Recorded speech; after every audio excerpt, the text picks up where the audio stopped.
Assalamualaikum warahmatullahi wabarakatuh. Perkenalkan, nama saya. Rema Nur Fajriah, 12 MIPA 3. Kali ini saya akan menjelaskan tentang penerapan efek fotolistrik, efek komplon, dan sinar X dalam kehidupan sehari-hari.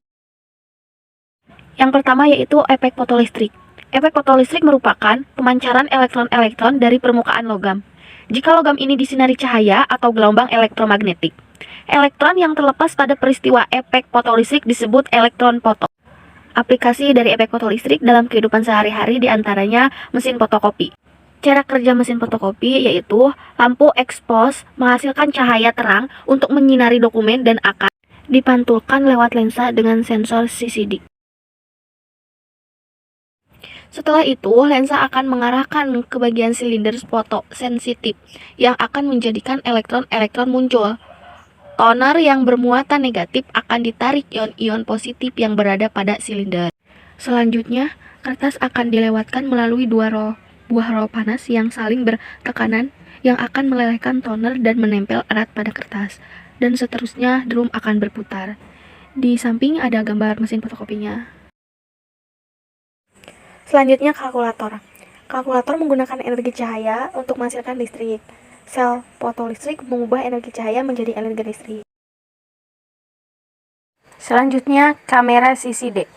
Kamera digital dengan resolusi hingga 12 megapiksel dan pemindai kode batang yang memanfaatkan efek fotolistrik internal dalam mengubah citra yang dikehendaki menjadi data-data elektron yang selanjutnya dapat diproses oleh komputer. Kamera mengubah data-data dari lensa dengan proses efek fotolistrik sehingga dapat ditampilkan di monitor atau di layar ponsel kita. 2. Efek komplon. Pada tahun 1923 ditemukan bahwa sinar X dihamburkan oleh elektron bebas, di mana panjang gelombang sinar X hamburan lebih panjang dari sinar X sebelum berinteraksi dengan elektron bebas tersebut. Peristiwa tersebut dinamakan pergeseran komplon. Di sini seperti ada contoh gambarnya. Efek komplon merupakan gejala hamburan dari penembakan suatu materi dengan sinar X. Efek komplon dapat dimengerti karena foton yang menumbuk elektron sebagai energinya diberikan pada elektron untuk lari atau berubah menjadi EK, sehingga energi foton berkurang yang berakibat berkurangnya pula frekuensi foton atau bertambahnya panjang gelombang foton.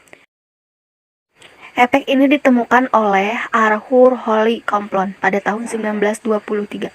Jika sebuah elektron yang dipancarkan ditembak dengan sinar X, maka sinar X ini akan terhambur. Hamburan sinar X ini memiliki frekuensi yang lebih kecil daripada frekuensi semula. Berikut penerapan efek komplon dalam kehidupan sehari-hari. Yang pertama, nuklir komplon teleskop adalah eksperimen balon Borne untuk mendeteksi sinar gamma dari sumber astrofisika seperti supernova, pulsar, AGN, dan lain sebagainya. Teleskop ini diluncurkan dengan balon ketinggian mengambang sekitar 20 km. Yang ketiga, sinar X. Pada tahun 1895, Röntgen atau William Conrad Röntgen, Jerman, 1845 sampai 1923, seorang profesor fisika dan rektor universitas di Jerman melakukan penelitian tabung sinar katoda. Sinar X atau sinar Röntgen adalah salah satu bentuk dari radiasi elektromagnetik dengan panjang gelombang berkisar antara 10 nanometer ke 100 pikometer, sama dengan frekuensi dalam rentang 30 Vhz sampai 30 EKHz, dan memiliki energi dalam rentang 10 eV sampai 100 keV. Sinar X umumnya digunakan dalam diagnosis gambar medis dan kristalografi sinar X. Sinar X adalah bentuk dari radiasi ion dan dapat berbahaya. Sinar X dihasilkan apabila elektron bergerak pada kelajuan yang tinggi dan secara tiba-tiba mengalami perubahan dari segi kelajuan. Peristiwa ini berlaku di dalam sebuah tabung tiba-tiba mengalami perubahan dan segi kelajuan. Peristiwa ini berlaku di dalam sebuah tabung X-ray. Di dalam sebuah tabung X-ray terdapat katoda min yang merupakan sebuah filamen yang dipanaskan oleh tenaga elektrik. 5. Penggunaan sinar X pada kehidupan sehari-hari. Yang pertama, penciptaan medis. Sinar X dapat menembus daging dan tulang dengan sangat mudah. Sifat sinar X ini digunakan oleh industri medis untuk mendafalkan gambar tulang dan organ dalam. Dengan demikian, membantu para profesional medis untuk mendeteksi tulang yang patah. keberadaan partikel asing dan organ yang sakit dengan sangat mudah. 2. Keamanan. Salah satu aplikasi pertama SINAR-X dapat dilihat ada sistem keamanan bandara. Sistem keamanan ini menggunakan SINAR-X untuk memindai isi koper tanpa pembukanya. Beberapa tempat dengan keamanan tinggi juga melakukan pemindaian seluruh tubuh dengan bantuan SINAR-X untuk memastikan keamanan dan mendeteksi keberadaan zat berbahaya. 3. Terapi radiasi.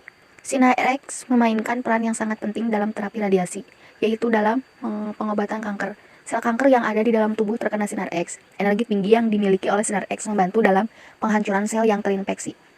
Satu-satunya efek samping penggunaan SINAR-X dalam terapi radiasi adalah dapat merusak sel dan jaringan kesehatan yang sangat tidak diinginkan. SINAR-X harus digunakan dengan sangat hati-hati untuk menghindari cedera atau kecelakaan. 4. Memeriksa keahlian karya seni. SINAR-X digunakan oleh sejarawan untuk menentukan keahlian atau keaslian suatu karya seni. SINAR-X digunakan untuk memindai gambar untuk memeriksa apakah gambar telah dilukis di atas gambar lain. Ini membantu menghilangkan pembajakan gambar bersejarah dan karya seni. 5. Aplikasi teknik. SINAR-X digunakan dalam berbagai aplikasi teknik. Mereka membantu para insinyur dan membangun untuk menemukan kekurangan dan retakan yang ada di sebuah bangunan. Kemampuan SINAR-X untuk menembus permukaan yang kaku dengan mudah digunakan untuk mengetahui struktur internal logam tanpa merusak struktur aslinya. Penerapan SINAR-X dalam kehidupan sehari-hari seperti SINAR-X digunakan sebagai alat untuk menyelidiki penyebab dan gejala pada pasien atau mendiagnosa suatu penyakit. 2. Dapat membantu mengkonfirmasi ada atau tidaknya suatu penyakit atau cedera pada seseorang pasien. 3. Sebagai radioterapi untuk membunuh sel-sel tumor dan kanker. Dan yang terakhir, mensterilkan peralatan medis.